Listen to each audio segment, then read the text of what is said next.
আমন্ত্রণ ডিজি বাংলার দিনের খবর, সঙ্গে আছি দাদু হক। শুরুতেই শিরোনাম।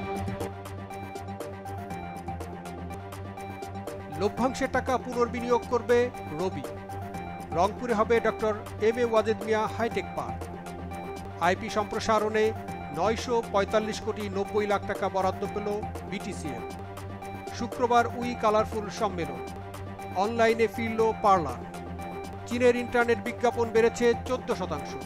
ফিজিক্যাল কিবোর্ড নিয়ে ফিরছে ব্ল্যাকবেরি এবং ওয়েবে এক্সবক্স ক্লাউড গেমিং এর পরীক্ষা চালাচ্ছে মাইক্রোসফট। যাচ্ছি বিস্তারিত খবরে। লভ্যাংশের টাকা পুনর্বিনিয়োগ করবে রবি। করের বোঝায় জর্জরিত হওয়ায় মুনাফা থেকে লভ্যাংশ দেওয়ার মতো আর্থিক পরিস্থিতিতে নেই টেলিকম অপারেটর রবি। সে কারণে এবার শেয়ার হোল্ডারদের জন্য ডিভিডেন্ড ঘোষণা করেনি কোম্পানিটি। কোম্পানির শক্তি বাড়াতে আগামীতে লভ্যাংশের টাকা পুনর্বিনিয়োগের সিদ্ধান্ত নিয়েছে পরিচালনা পর্ষদ। আর বিনিয়োগ অংশীদারদের আগামীতে ভালো মুনাফা দিতেই এই সিদ্ধান্ত বলে জানিয়েছেন কোম্পানির প্রধান নির্বাহী কর্মকর্তা মাহতাবউদ্দিন আহমেদ। প্রথম জিনিসটা হচ্ছে ডিভিডেন্ড। আমি যদি বলি, আমাদের শেয়ারহোল্ডারদের সব ইন্টেনশনই ছিল ডিভিডেন্ড দেওয়ার। আপনি যদি দেখেন, আমাদের আগে আর্নিং পার ছিল 0.04 পয়সা টু আমরা 33 পয়সা এসেছি। তখন একটা কনসার্ন ছিল আমাদের আর্নিং পার শেয়ার এত কম কেন, এন্ড উই এক্সপ্লেইনড ইট। এবং আমরা পারফরমেন্স কিন্তু মেনটেন করে যাচ্ছি, এটা কোনো ইনকনসিস্টেন্ট পারফরমেন্স ছিল না। আর আমি যেটা বললাম, অল ফ্রন্টে রবি হ্যাজ পারফর্ম ওয়েল। এখন অনেকগুলো কনসিডারেশন ছিল বোর্ড, আমি সবকিছু আমি এখানে বলতে পারবো না, বাট কয়েকটা যদি পয়েন্ট বলি।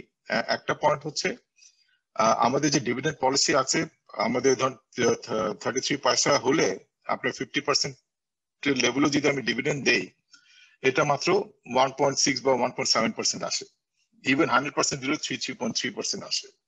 সো এটা এত ইনসিগনিফিকেন্ট একটা পার্সেন্টেজ, এটা দিয়ে কি কোনো পজিটিভ ইম্প্যাক্ট ফেলা যেত কিনা, that was one of the critical concerns.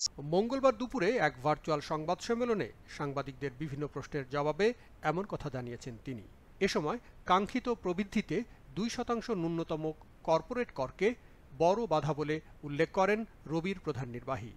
একই সঙ্গে শুধু লভ্যাংশ নয়, সামগ্রিক বিষয়ের আলোকে কোম্পানির পারফরমেন্স মূল্যায়নের উপর গুরুত্বারোপ করেন তিনি। Dividend is important, but dividend is not the only factor in evaluating company's performance. এখানে আমরা যেটা অলরেডি আপনাকে দেখালাম, সেটা হচ্ছে in all front we have done better. We have not only done better, we have done better then the competition. এইসব গুলোকে যদি ফ্যাক্টর না করে আমরা যদি শুধু ডিভিডেন্ডটাকে একটা সিঙ্গেল ফ্যাক্টর হিসেবে কনসিডার করি as a prudent investor, then we are not a good investor. Having said that, আমি এটা বলছি না যে ডিভিডেন্ড না দেওয়াটা is a good prudence practice, but these are one of the output and function of all other performance parameters. So আমি একটা জিনিস অনুরোধ করব যে শুধু ডিভিডেন্ড দিকে তাকালে মিসলিডিং হবে, এবং আমরা যেভাবে স্টেবিলিটিটা এনশিওর করব, কারণ we can't control market, we can't control stock market. The many factors are শায়দ সেড, যেটার উপরে বেসিস করে মার্কেট আপস এন্ড ডাউন হয়, যেটার সাথে ইন্ডিভিজুয়াল কোম্পানি পারফরমেন্সের কোনো সম্পর্ক থাকে না। সংবাদ সম্মেলনে রবির আর্থিক প্রতিবেদন তুলে ধরেন প্রতিষ্ঠানের CFO Riyad Rashid. Of data revenues, as I said, even during this challenging times, Robi has contributed to the economy as well as to its subscribers. We have had a 26% growth in absolute data revenues. In terms of subscribers, we have increased it by 11.6%. And if you compare from last quarter, 2019 Q4 to 2020 Q4, that's a phenomenon. 72% growth on the 4G data subscribers. Now that is এছাড়াও সাংবাদিকদের বিভিন্ন প্রশ্নের জবাব দেন রবি Axiata লিমিটেডের company secretary Shahed Alam. পেনাল্টির কোনো বিষয় কিন্তু আইনের কোথাও নেই। এটা বলা আছে রিটেন আর্নিং এর উপর। এখন রিটেন আর্নিং এর উপর কিন্তু আমাদেরকে এমনিতেই ট্যাক্স দিতে হয়।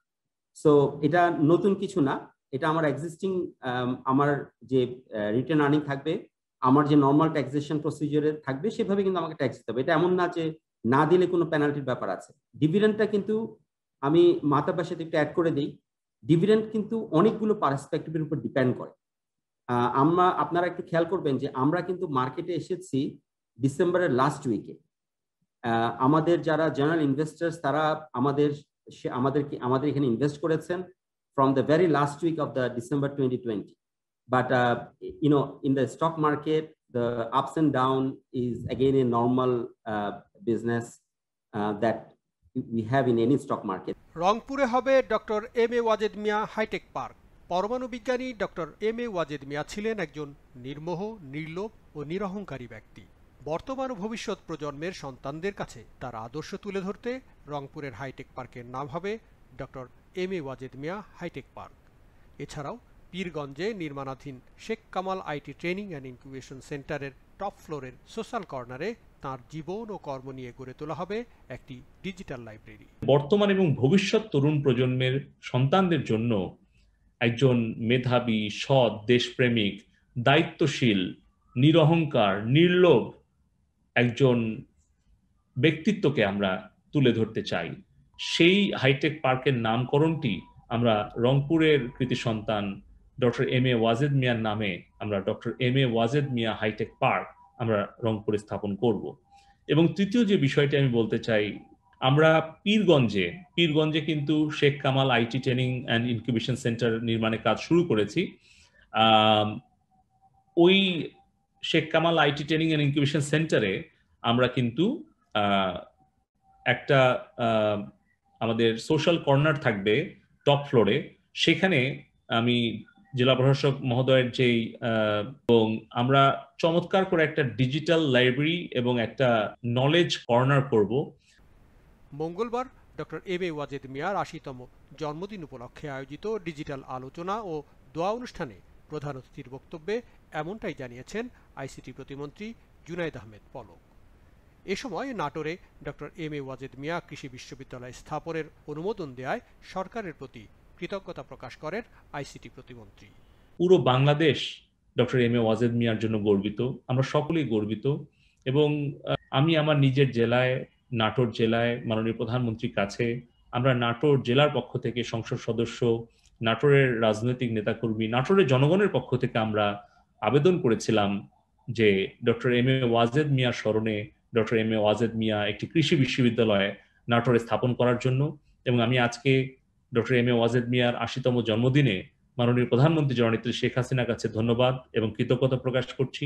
শিক্ষা মন্ত্রণালয়কে, শিক্ষামন্ত্রী, শিক্ষা উপমন্ত্রী এবং বিশ্ববিদ্যালয় মঞ্জুরি কমিশনকে ধন্যবাদ দিচ্ছি যে নাটোরে ডক্টর এম এ ওয়াজেদ মিয়া কৃষি বিশ্ববিদ্যালয়ের অনুমোদন দিয়েছেন এবং অল্প দিনের মধ্যেই আমাদের উত্তরবঙ্গের নাটোরে একটি কৃষি বিশ্ববিদ্যালয় ডক্টর ওয়াজেদ মিয়ার নামে আমরা স্থাপন করতে পারবো। তার জীবনের নানা দিক তুলে ধরে কেবল পীরগঞ্জ কিংবা রংপুরই নয়, পুরো বাংলাদেশই তার জন্য গর্বিত বলে মন্তব্য করেন আইসিটি প্রতিমন্ত্রী। অপরদিকে প্রয়াত এই বিজ্ঞানীর জন্ম মৃত্যু দিবস জাতীয়ভাবে পালনের উপর গুরুত্বারোপ করেন আইসিটি বিভাগের সিনিয়র সচিব নিয়াজ মোহাম্মদ জিয়াউল আলম।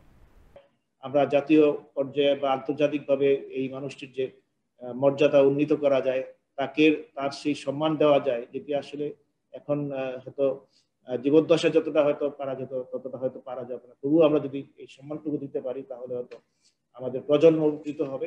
অনুষ্ঠানে কৃতি এই পরমাণু বিজ্ঞানীর জীবনালেখ্য উপস্থাপন করে স্বাগত বক্তব্য দেন আইসিটি বিভাগের অতিরিক্ত সচিব রিনা পারভিন। বাংলাদেশের এই কিংবদন্তি বিজ্ঞানীর জীবন ও কর্ম নিয়ে আলোচনা করেন রংপুরের জেলা প্রশাসক মোহাম্মদ আসিফ আহসান, আণবিক শক্তি কমিশনের পরিচালক ডাক্তার Syed Mohammad Hossain, doctor M A Wazed Miah ফাউন্ডেশনের সভাপতি আলহাজ AKM সায়াদাত হোসেন বকুল এবং পীরগঞ্জ পৌরসভার মেয়র তাজিমুল ইসলাম শামীম। আজকে দেশের সম্পদ হিসেবে যদি ডক্টর এই উপমহাদেশের মধ্যে পরমাণু বিজ্ঞানী হিসেবে যদি সে খেতাব অর্জন করে থাকে, আজকে সরকারিভাবে তার এই জন্মবার্ষিকীটা রাষ্ট্রীয়ভাবে পালন করা হোক, এটা আমাদের উপজেলা আওয়ামী লীগের মিটিং এ দলীয় লোকজনের সকলেরই এটা জোরালো দাবি। অনুষ্ঠান শেষে ডক্টর ওয়াজেদ মিয়ার আত্মার শান্তি কামনা করে বিশেষ মোনাজাত করা হয়। ইয়া রাব্বাল আলামিন, যিনি যারা এই অনুষ্ঠানে সংযুক্ত হয়েছেন, আল্লাহ সকলকে তুমি কবুল করো, আল্লাহ সকলকে দুনিয়া আখিরাতে সমস্ত কল্যাণ তুমি দান করো, আল্লাহ ইয়া রাব্বাল আলামিন। আমাদের দেশের উপর খাস রহমত নাজিল করো, আল্লাহ এই মহামারী থেকে, করোনা থেকে, আল্লাহ দুর্যোগ থেকে আমাদের দেশ ও জাতিকে তুমি হেফাজত করো, সারা বিশ্বের মানুষদেরকে তুমি হেফাজত করো, আল্লাহ ইয়া আল্লাহ। আইসিটি মিশনের সকল কর্মকর্তা বৃন্দদেরকে তুমি কবুল করো আল্লাহ, সকল কর্মচারী বৃন্দদেরকে কবুল করো আল্লাহ, দেশ ও জাতির কল্যাণে তারা যেন আরো বেশি বেশি কাজ করতে পারে আল্লাহ, সকলকে তুমি তৌফিক দান করো আল্লাহ। ইয়া রাব্বাল আলামিন, ডক্টর এম এ ওয়াজিদ মিয়া ফাউন্ডেশনকে তুমি কবুল করো আল্লাহ। আইপি সম্প্রসারণে 945 কোটি 90 লাখ টাকা বরাদ্দ পেল বিটিসিএল। ব্রডব্যান্ড নেটওয়ার্কের মাধ্যমে উপজেলা পর্যায়ে 5G ইন্টারনেট পৌঁছে দিতে বিটিসিএল এর ইন্টারনেট প্রোটোকল আইপি নেটওয়ার্ক উন্নয়ন ও সম্প্রসারণ প্রকল্পের অনুমোদন দিয়েছে জাতীয় অর্থনৈতিক পরিষদের নির্বাহী কমিটি একনেক। ডাক ও টেলিযোগাযোগ বিভাগের অধীনে বাস্তবায়ন হতে যাওয়া এই প্রকল্প ব্যয় ধরা হয়েছে 945 কোটি 90 লাখ টাকা। এই অর্থ দিয়ে সব জেলা, উপজেলা সদর এবং ইউনিয়ন পরিষদে আইপি যন্ত্রপাতি স্থাপন ও আধুনিকায়ন করা হবে। 2021 সালের এপ্রিল থেকে 2023 সালের জুন মেয়াদে বাস্তবায়ন করা হবে এই প্রকল্প। মঙ্গলবার সকালে অনুষ্ঠিত একনেক সভায় প্রধানমন্ত্রী ও একনেক চেয়ারপারসন শেখ হাসিনার সভাপতিত্বে এ অনুমোদন দেওয়া হয়। প্রধানমন্ত্রী ভিডিও কনফারেন্সের মাধ্যমে গণভবন থেকে এবং সংশ্লিষ্ট মন্ত্রী সচিবরা রাজধানীর শেরেবাংলা নগরের এনইসিতে সভায় অংশ নেন। একনেক সভা শেষে দুপুরে এনইসিতে সংবাদ সম্মেলনে প্রকল্প বিষয়ে বিস্তারিত তথ্য তুলে ধরেন পরিকল্পনা মন্ত্রী এম এ মান্নান। তিনি জানিয়েছেন, এই প্রকল্প বাস্তবায়িত হলে দেশব্যাপী আধুনিক ব্রডব্যান্ড ইন্টারনেট সুবিধা নিশ্চিত হবে। অপরদিকে প্রকল্প বিষয়ে বিটিসিএল ব্যবস্থাপনা পরিচালক রফিকুল মতিন জানিয়েছেন, প্রকল্প বাস্তবায়িত হলে উপজেলা পর্যায়ে 100 জিবিপিএস এবং জেলা পর্যায়ে 400 জিবিপিএস ব্যান্ডউইথের ইন্টারনেট সংযোগ দেবে বিটিসিএল। শুক্রবার উই কালারফুল সম্মেলন। আগামী 19 ফেব্রুয়ারি থেকে রাজধানীর পূর্বাচল ক্লাবে বসছে উই কালারফুল সামিট 2021। 2 দিনের এই ই কমার্স সম্মেলনের উদ্বোধন করবেন পররাষ্ট্রমন্ত্রী এ কে আব্দুল মোমেন। দেশীয় নারীদের উদ্যোক্তা সংগঠন উইমেন অ্যান্ড ই কমার্স ফোরামের আয়োজনে উদ্বোধনী অনুষ্ঠানে সভাপতিত্ব করবেন তথ্য প্রযুক্তি বিষয়ক প্রতিমন্ত্রী জুনাইদ আহমেদ পলক। অনুষ্ঠানে গেস্ট অব অনার হিসেবে থাকবেন বাংলাদেশে নিযুক্ত ভারতীয় রাষ্ট্রদূত বিক্রম কে দোরাইস্বামী। এছাড়াও ডাক ও টেলিযোগাযোগ মন্ত্রী মোস্তফা জব্বার এবং সংস্কৃতি প্রতিমন্ত্রী কে এম খালিদও সম্মেলনে যোগ দেবেন। প্যানেল আলোচনার পাশাপাশি উই উদ্যোক্তারা তাদের পণ্য ও সেবাও প্রদর্শন করবেন এই সম্মেলনে। মঙ্গলবার সন্ধ্যায় রাজধানীর বনানীর একটি হোটেলে আয়োজিত সংবাদ সম্মেলনে এসব তথ্য জানান উইয়ের প্রতিষ্ঠাতা ও প্রেসিডেন্ট নাসিমা আক্তার নিশা। এ সময় উই উপদেষ্টা কবির সাকিব, পরিচালক শেখ লিমা এবং ইমানা জ্যোতি সংবাদ সম্মেলনে উপস্থিত ছিলেন। নজর দিচ্ছি দেশের বাইরে। অনলাইনে ফিরেছে পার্লার। 1 মাসের অধিক সময় বন্ধ থাকার পর সোমবার থেকে ইন্টারনেটে ফিরেছে সামাজিক যোগাযোগ মাধ্যম পার্লার। প্রযুক্তি সংবাদ মাধ্যম এনগ্যাজেট জানিয়েছে, নতুন ব্যাকবোনটি টেকসই, স্বাধীন প্রযুক্তি এবং কথিত বিগ টেকের উপর নির্ভরশীল নয়। ফলে এটি স্বাধীনভাবে অপারেশন চালিয়ে যেতে পারবে বলে দাবি করেছে পার্লার। গত জানুয়ারির মাঝামাঝি সময়ে পার্লার যখন আংশিকভাবে অনলাইনে ফিরে আসে, তখনকার চেয়ে এখন ওয়েবসাইটটি অধিক কার্যকরী, যদিও অ্যাকাউন্ট তৈরির ফিচারটি পুরোপুরি কার্যকর নয়। ওয়েবসাইটের ফুটারে পার্লারের মোবাইল অ্যাপ ডাউনলোডের লিঙ্ক দেওয়া হলেও অ্যাপল কিংবা গুগল অ্যাপ স্টোরে তা পাওয়া যায়নি। গত 6 জানুয়ারি যুক্তরাষ্ট্রের সংঘাতের জের ধরে 10 জানুয়ারি শর্তভঙ্গের দায়ে অ্যামাজন পার্লারের হোস্টিং অ্যাক্সেস বন্ধ করে দেয়। এছাড়া অ্যাপল ও গুগল তাদের অ্যাপ স্টোর থেকে পার্লার অ্যাপ সরিয়ে ফেলে। সেবা ফিরে পেতে অ্যামাজনের নামে মামলাও করেছে পার্লার। চীনের ইন্টারনেট বিজ্ঞাপন বেড়েছে 14%। 1 বছরে 14% বেড়েছে চীনের ইন্টারনেট বিজ্ঞাপন বাজার। সেখানে এখন অনলাইন বাজারের আকার দাঁড়িয়েছে প্রায় $7,700 কোটি। চায়না ইন্টারনেট নেটওয়ার্ক ইনফরমেশন সেন্টারের প্রতিবেদন অনুযায়ী গত বছর মোবাইল ডিভাইসের মাধ্যমে অনলাইন বিজ্ঞাপন প্রচার খাতটি এই বাজারের 85% নিজেদের দখলে রেখেছিল। 2018 সালেও এ খাতের দখলে ছিল 70%। ইন্টারনেট বিপণন বাজার চেইন পুনর্গঠনের মাধ্যমে চীনে কেওসিরা বন্ধু এবং ভোক্তাদের প্রভাবিত করে সেখানে বাজার সম্প্রসারণ করছেন বলে ওই প্রতিবেদনে উল্লেখ করা হয়েছে। বলা হয়েছে, চীনের সামাজিক মাধ্যম প্ল্যাটফর্মগুলোতে এখন অনেক কেওসি রয়েছেন, যারা বিভিন্ন ব্র্যান্ডের ভোক্তাদেরকে আকৃষ্ট করছেন এবং নিজেদের বিজ্ঞাপন মূল্য ধীরে ধীরে বাড়াচ্ছেন। তবে বাজার উন্নয়ন পরিসংখ্যানের তুলনা তুলে ধরে চীনের পত্রিকা চায়না ডেইলি বলছে, এ নিয়ে টানা 3 বছর ধরে বাজার প্রবৃদ্ধি ধীরগতি হয়ে যাওয়ার প্রমাণ উঠে এসেছে পরিসংখ্যানের অঙ্কে। ফিজিক্যাল কিবোর্ড নিয়ে ফিরছে ব্ল্যাকবেরি। 2016 সালে স্মার্টফোন বাজারকে বিদায় জানায় ব্ল্যাকবেরি। টিসিএল এর সাথে চুক্তি করে নতুন অ্যান্ড্রয়েড ফোন আনলেও সুবিধা করতে পারেনি। মূলত অ্যান্ড্রয়েড ও আইওএসের জনপ্রিয়তায় টিকতেই পারেনি প্রতিষ্ঠানটি। তবে চলতি বছরের শেষ নাগাদ স্মার্টফোন বাজারে ফিরতে যাচ্ছে ব্ল্যাকবেরি। ব্ল্যাকবেরি ব্র্যান্ডের নতুন মালিকানা প্রতিষ্ঠান টেক্সাস ভিত্তিক স্টার্টআপ অনওয়ার্ড মোবিলিটি চলতি বছরের শেষ নাগাদ ব্ল্যাকবেরি ব্র্যান্ডের নতুন ডিভাইস আনার বিষয়টি নিশ্চিত করেছে। গত বছর টিসিএল এর সাথে ব্ল্যাকবেরির অংশীদারিত্ব শেষ হয়। এরপর অনওয়ার্ড মোবিলিটির সাথে চুক্তি করে ব্ল্যাকবেরি। গত বছরেই জানা যায় লাইসেন্সিং অংশীদারিত্বের আওতায় ইউরোপে ও উত্তর আমেরিকায় ফিরবে ব্ল্যাকবেরি। নতুন এই ফোনটি হবে 5G স্মার্টফোন। নিরাপত্তায় মূল নজর রেখে নতুন এই ফোন তৈরির কাজ শুরু করে। থাকছে ফিজিক্যাল কিবোর্ড। আর এই স্মার্টফোন বানাতে ফক্সকনের সাথে কাজ করছে অনওয়ার্ড মোবিলিটি। ওয়েবে এক্সবক্স ক্লাউড গেমিংয়ে পরীক্ষা চালাচ্ছে মাইক্রোসফট। ওয়েবে এক্সবক্স ক্লাউড গেমিং কেমন হতে পারে তা নিয়ে অবাক হওয়ার কিছু নেই, কারণ অ্যান্ড্রয়েড ডিভাইসের মতো ব্রাউজারেও একই অভিজ্ঞতা দেবে এক্সক্লাউড। ইতিমধ্যেই এর বেশ কিছু স্ক্রিন ছবিও প্রকাশ করা হয়েছে, যেখানে ওয়েবে খেলার সময় কেমন দেখাবে তা তুলে ধরা হয়েছে। প্রযুক্তি সংবাদ মাধ্যম দ্য ভার্জ জানিয়েছে, মাইক্রোসফট ইতিমধ্যেই ব্রাউজারে এক্সবক্স ক্লাউড গেমিং এর পরীক্ষা শুরু করেছে। একটি সহজ লঞ্চারের মাধ্যমে সাম্প্রতিক গেমগুলো খেলা এবং ব্যবহারকারী তার নিজের এক্সবক্স গেম পাস আলটিমেট সাবস্ক্রিপশনের মাধ্যমে নতুন গেম খেলতে পারবেন। যারা এখনই পরখ করে দেখতে চান তাদের কন্ট্রোলার প্রয়োজন হবে। এছাড়া শুধুমাত্র ক্রোমিয়াম ভিত্তিক ব্রাউজার যেমন গুগল ক্রোম এবং মাইক্রোসফট এজে পরীক্ষামূলক সংস্করণটি সীমাবদ্ধ থাকছে। কত রেজুলেশনে গেম প্লে করার সুযোগ দেবে মাইক্রোসফট সেটি এখনও পরিষ্কার নয়, তবে 4K হওয়ার সম্ভাবনাই বেশি বলে মনে করছেন অনেকেই।